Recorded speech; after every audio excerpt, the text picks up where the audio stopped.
Tuyawache hayo ya nyama ya punda, mtazamaji.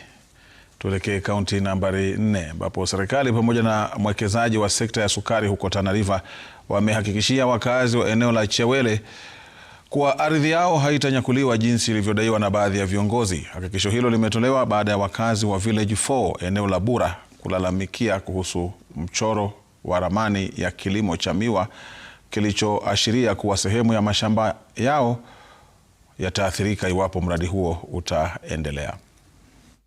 Wakeka hiyo fence. Mimi siwezi kuomba sahi kama nitapata benefiti gani, ila tu tayari mimi naona nimeshikwa na uoga, mmetupokonya ile sehemu yetu.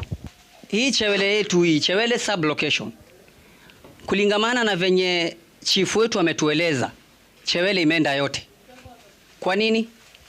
Tukichukua hii mambo na Mto Tana hii, venye sahi inaenda kule, hakuna miembe yetu imeenda, kitu imebaki ni ile msitu, ni venye mlielezwa na wenzetu. Hiyo msitu tunategemea kuweka mizinga, kuvuna asali na mambo mengine. Tuseme shule tune ndio imekuwa affected. Tutakaa chini, tunaelewana? Serikali iko pale, community iko pale, investor yuko pale. Tuangalie cost benefit analysis.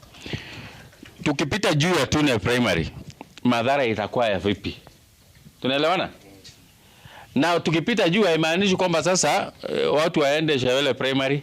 Hiyo tune tutapeleka wapi? Pendekezo letu ni kwamba hata surveyors wakikuja lazima the locals will be involved, si ndio?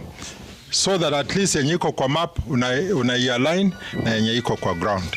Sasa hiyo kwa sasa isiwapatie wasiwasi yoyote. Mambo ya resettlement kama iko, if people are going to be moved, hiyo itaangaliwa.